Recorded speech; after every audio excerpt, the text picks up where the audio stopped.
একদা বিশ্বনবী সমস্ত সাহাবীদের নিয়ে মক্কা থেকে মদিনায় হিজরত করেন। এই সময় মা ফাতিমার বিয়ের বয়স উপযুক্ত হয়ে ওঠেন। নবীজি যখন মদিনায় আসছিলেন তখন থেকে মা ফাতিমার জন্য একে একে বিয়ের প্রস্তাব আসতে থাকে। বহু দূর দূরান্ত হতে শিক্ষিত সুদর্শন যুবক হজরত মুহাম্মদ সাল্লাল্লাহু আলাইহি ওয়াসাল্লামের আদরের কন্যা কলিজার টুকরা ফাতিমাকে বিবাহ বন্ধনে আবদ্ধ করার জন্য প্রস্তাব পাঠাতে লাগলেন। এমনকি আনসার এবং মহাজির সাহাবীরাও নবী করিম সাল্লাল্লাহু আলাইহি ওয়াসাল্লামের কাছে প্রস্তাব পেশ করেন। কিন্তু মহানবী সাল্লাল্লাহু আলাইহি ওয়াসাল্লাম কাউকে কোনোরূপ কথা না দিয়ে চুপচাপ থাকেন। অতঃপর বিশ্বনবী মা আয়েশা সিদ্দিকা রাদিয়াল্লাহু তাআলা আনহার কাছে গিয়ে সকলের বিবাহের প্রস্তাবের ব্যাপারে বর্ণনা করেন। তারপর মা আয়েশা বললেন, ইয়া রাসূলুল্লাহ, ফাতেমা আপনার কলিজার টুকরা, আপনি ফাতেমার জন্য যাকে উপযুক্ত পাত্র হিসেবে মনে করবেন, আর সেখানে যদি আল্লাহ পাকের হুকুম থাকে তাহলে নিশ্চয় সেইখানেই ফাতেমার জন্য বিবাহ আল্লাহ পাক ঠিক করে রেখেছেন। অতঃপর বিশ্বনবী মা আয়েশা রাদিয়াল্লাহু তাআলা আনহার সাথে কথা শেষ করে মসজিদের নববীর বারান্দায় গিয়ে বসলেন। অবশেষে হজরত আলী রাদিয়াল্লাহু তাআলা আনহু বিয়ের জন্য আবেদন করলেন। আবেদন করার সাথে সাথে হজরত মুহাম্মদ সাল্লাল্লাহু আলাইহি ওয়াসাল্লাম বললেন, বিবাহের মোহরানা আদায় করার মতো তোমার নিকট কি আছে? হজরত আলী রাদিয়াল্লাহু আমার নবীকে বললেন, আমার কাছে একটি ঘোড়া এবং একটি বর্ম ছাড়া আর কিছুই নেই। তখন সাল্লাল্লাহু আলাইহি ওয়াসাল্লাম বললেন, যুদ্ধের জন্য অবশ্যই ঘোড়া দরকার, তবে তুমি বর্মটি বিক্রি করতে পারো। এই নির্দেশ পেয়ে হজরত আলী রাদিয়াল্লাহু তাআলা আনহু আদরের সাথে সেখানে বিদায় নিয়ে নিলেন। অতঃপর হজরত আলী রাদিয়াল্লাহু তাআলা আনহু অনেক খোঁজাখুঁজি করে উপযুক্ত গ্রাহক না পেয়ে বর্মটি নিয়ে পরের দিন হজরত মুহাম্মদ সাল্লাল্লাহু আলাইহি ওয়াসাল্লামের দরবারে উপস্থিত হলেন।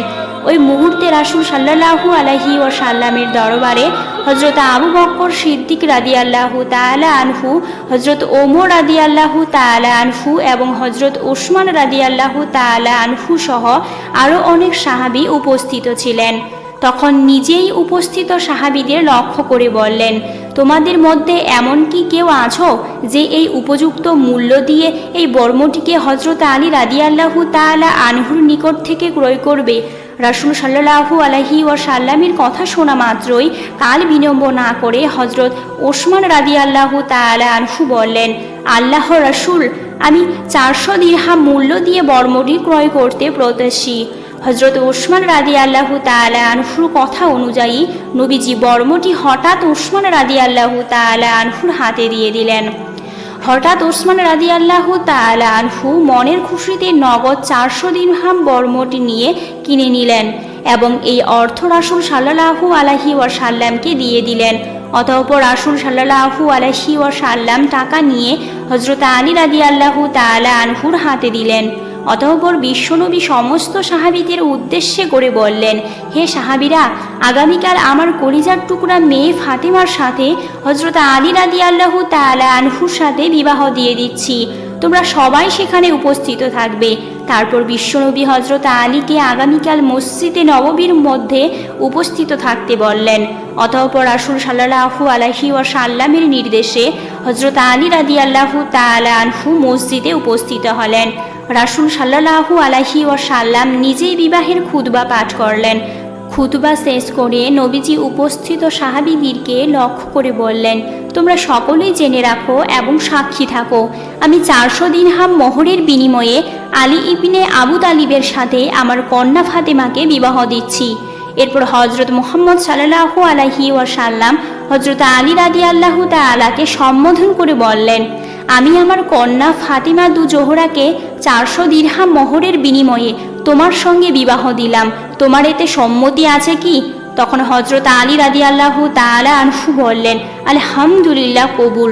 শুভ বিবাহের আনুষ্ঠানিকতা শেষ হওয়ার পর রাসূল সাল্লাল্লাহু আলাইহি ওয়াসাল্লামের প্রিয় জামাতা হযরত আলী রাদিয়াল্লাহু তাআলা আনহুকে আপন হিজরায় নিয়ে গেলেন।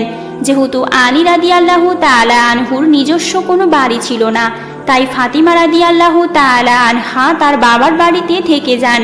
বিয়ে শাদীর পর হযরত আলী রাদিয়াল্লাহু তাআলা আনহু একা একা থাকা আর সহ্য হলো না। এক পর্যায়ে তিনি ফাতেমা রাদিয়াল্লাহু তাআলা আনহুকে সর্বদা কাছে রাখার ইচ্ছে পোষণ করেন, কিন্তু তিনি তাকে নিয়ে কোথায় রাখবেন? তার তো কোনো ঘরবাড়ি ছিল না, তিনি নিজেই থাকেন পরের বাড়িতে। হযরত আলী রাদিয়াল্লাহু তাআলা আনহু নিজেই চলতে পারে না, নিজেই যখন চলতে পারেন না তখন অন্যের দায়িত্ব কিভাবে নেবেন? তার অবস্থা এমন হয় যে একবেলা আহার করেন আর 3 বেলা পেটে পাথর বেঁধে থাকেন। এসব চিন্তা করে হঠাৎ আলী রাদিয়াল্লাহু তাআলা আনহু নিজেকে অসহায় ভাবতে শুরু করেন। বিবাহের পর স্ত্রী স্বামীর বাড়িতে না থেকে পিতার বাড়িতে থাকবেন, এটা স্বামীর জন্য কখনোই ভালো বিষয় নয়। মনে মনে অনেক চিন্তা করলেও ফাতেমা রাদিয়াল্লাহু তাআলা আনহুর কথা মনে করলে তাকে সার্বক্ষণিক কাছে পাওয়ার জন্য মন বেকুল হয়ে ওঠে। ফলে হযরত আলী রাদিয়াল্লাহু তাআলা আনহুর মনে সংকল্প জেরে ফেলে তিনি নিজেই ইচ্ছা করলেন যেভাবেই হোক তিনি স্ত্রীকে তার ঘরে নিয়ে আসবেন। শেষ পর্যন্ত হয়তো আলী রাদিয়াল্লাহু তাআলা আনহু প্রিয়তমা স্ত্রীকে হযরত ফাতেমা রাদিয়াল্লাহু তাআলা আনহাকে নিয়ে স্বাধীনভাবে ঘর সংসার করার জন্য একটি বাড়ি ভাড়া নিলেন। কিন্তু মনের মধ্যে আশার জাল বুনলেও অতিশয় লাজুক হযরত আলী রাদিয়াল্লাহু তাআলা আনহু নবীজির কাছে গিয়ে বলতে পারলেন না যে আপনার কলিজার টুকরা মেয়েকে আপনার ঘর হতে আমার ভাড়া ভারী ছোট্ট বাড়িতে নিয়ে যাব। হযরত আলী রাদিয়াল্লাহু তাআলা আনহু হযরত ফাতেমাকে তার গৃহে নিয়ে আসার বিষয়টা নিয়ে সব সময় গভীর চিন্তায় মগ্ন থাকতেন। এক পর্যায়ে হয়তো তারই রাদিয়াল্লাহু তাআলা আনহু বাইরের মনের চাঞ্চলতা দেখে বুঝতে পারলেন, যার কারণে তিনি একদিন ভাইকে বললেন, আমার মনে একান্ত ইচ্ছা আপনি আমার স্ত্রীকে নিজের বাড়িতে নিয়ে আসুন। মায়ের কথা শুনে হযরত আলী রাদিয়াল্লাহু তাআলা আনহু রাসূল সাল্লাল্লাহু আলাইহি ওয়াসাল্লামের অনুমতির কথা বললেন। আকিল রাদিয়াল্লাহু তাআলা আনহু মায়ের এমন কথা শোনা মাত্র হযরত আলী রাদিয়াল্লাহু তাআলা আনহুকে নিয়ে উম্মুল মুমিনিন হযরত আয়েশা রাদিয়াল্লাহু তাআলা আনহুর ঘরে চলে গেলেন। আকিলের মুখে হযরত আলী রাদিয়াল্লাহু তাআলা আনহুর বাসর রাতের কথা শুনে হঠাৎ আয়েশা রাদিয়াল্লাহু তাআলা আনহু নবী করিম সাল্লাল্লাহু আলাইহি ওয়াসাল্লামের দরবারে উপস্থিত হলেন। হযরত আয়েশা রাদিয়াল্লাহু তাআলা আনহু সালাম দিয়ে নবী করিম সাল্লাল্লাহু আলাইহি ওয়াসাল্লামকে বললেন, আপনার চাচাতো ভাই হযরত আলী রাদিয়াল্লাহু তাআলা আনহু আপনার কলিজার টুকরা মেয়ে এবং তার স্ত্রী হযরত ফাতেমা রাদিয়াল্লাহু তাআলা আনহুকে তার নিজ গৃহে নেওয়ার জন্য বিলাসী হয়েছেন। কিন্তু হয়তো আলী রাদিয়াল্লাহু তাআলা আনহু অতিশয় লাজুক বলে এই কথা বিষয়ে আপনাকে জানাবার মতো সাহস করতে পারছেন না। হযরত আয়েশা রাদিয়াল্লাহু তাআলা আনহার মুখে কথাগুলো শুনে হযরত আলী রাদিয়াল্লাহু তাআলা আনহুকে বিশেষভাবে নবী করিম সাল্লাল্লাহু আলাইহি ওয়াসাল্লামের সামনে উপস্থিত হওয়ার জন্য বললেন। লাজুক হযরত আলী আদরের সাথে তার সামনে আসলেন। হযরত আলী এর আনন্দ দেখে রাসূল সাল্লাল্লাহু আলাইহি ওয়াসাল্লাম বললেন, হে আলী, তোমার কি ইচ্ছা? আমি তোমার স্ত্রী ফাতেমাকে আমার ঘর থেকে বিদায় করে দিই? তখন হযরত আলী রাদিয়াল্লাহু তাআলা আনহু আদবের সাথে বিনীতভাবে বললেন, ইয়া রাসূলুল্লাহ, আমারও এটাই আরজি।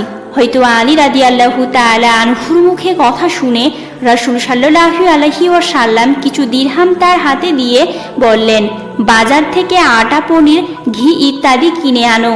অতঃপর আলী রাদিয়াল্লাহু তাআলা আনহু বাজার করে নিয়ে আসলেন। অতঃপর সাল্লাল্লাহু আলাইহি ওয়াসাল্লাম নিজ হাতে রুটির সঙ্গে পনির, ঘি ইত্যাদি মেখে লজিস্ট নামক এক প্রকার খাদ্য তৈরি করলেন এবং উপস্থিত সকলকে খেতে দিলেন। একটি পোয়ালাতে অবস্থিত লজির ভরে তিনি বললেন, এইটুকু হলো আমার মেয়ে এবং আমার স্বামীর জন্য। অতঃপর রাসূল সাল্লাল্লাহু আলাইহি ওয়াসাল্লামের নির্দেশক্রমে ফাতেমা রাদিয়াল্লাহু তাআলা আনহুকে উপস্থিত করা হলে নবী করিম সাল্লাল্লাহু আলাইহি ওয়াসাল্লাম ফাতেমাকে হযরত আলী রাদিয়াল্লাহু তাআলা আনহুর হাতে তুলে দিলেন এবং বললেন, হে আলী, তোমার জন্য মাতৃহারা কলিজার টুকরা নয়নের মণি ফাতেমা কল্যাণের কারণ হোক। অতঃপর ফাতেমাকে লক্ষ্য করে নবীজি আবেগ জড়ানো কণ্ঠে বললেন, হে ফাতেমা, তোমার স্বামী আমার জামাতা, হযরত আলী সার্বিক দিক দিয়ে প্রশংসার যোগ্য। এখন তোমরা উভয়ের মধ্যে মধুর সম্পর্ক স্থাপন করে নিজ গৃহে গিয়ে বসবাস করো। অতঃপর রাসূল সাল্লাল্লাহু আলাইহি ওয়াসাল্লামের নির্দেশ এবং দোয়া নিয়ে হযরত ফাতেমা রাদিয়াল্লাহু তাআলা আনহু এবং রাদিয়াল্লাহু তাআলা আনহু ঘরে গেলেন। পরের দিন সকালে মা ফাতেমা এবং হযরত আলী বিশ্বনবীর কাছে গিয়ে আবার দোয়া নেন। বিশ্বনবীও মন ভরে তাদেরকে দোয়া করে দেন। হযরত আয়েশা সিদ্দিকা রাদিয়াল্লাহু তাআলা আনহু থেকে বর্ণিত, তিনি বলেন, মা ফাতেমাকে বিশ্বনবী এতটাই আদর করতেন যে যখন মা ফাতেমা বিশ্বনবীর কাছে আসতো তখন বিশ্বনবী মা ফাতেমার হাতে চুমু খেয়ে তার আসনে মা ফাতেমাকে বসাতেন। আবার বিশ্বনবী যখন মা ফাতেমার ঘরে যাইত তখন ফাতেমা বিশ্বনবীর হাত মোবারকের চুমু খেয়ে তারপর ফাতেমার আসনে নবীজিকে নিয়ে বসাতেন। মা আয়েশা আরও বলেন, আমি ফাতেমার মধ্যে নবী করিম সাল্লাল্লাহু আলাইহি ওয়াসাল্লামের প্রতিটি গুণ লক্ষ্য করতে পেরেছি। নবী সাল্লাল্লাহু আলাইহি ওয়াসাল্লামের সততা, আদর্শ এবং তার গঠন সম্পূর্ণ ফাতেমা রাদিয়াল্লাহু তাআলা আনহার মধ্যে ছিল। এই জন্য নবী করিম সাল্লাল্লাহু আলাইহি ওয়াসাল্লাম তার কলিজার টুকরা মেয়ে ফাতেমাকে সবচেয়ে বেশি আদর করতেন এবং তার জন্য আল্লাহর দরবারে সবসময় দোয়া করতেন। প্রিয় বন্ধুরা, এই ছিল আমাদের মা ফাতেমার বিয়ের কাহিনী।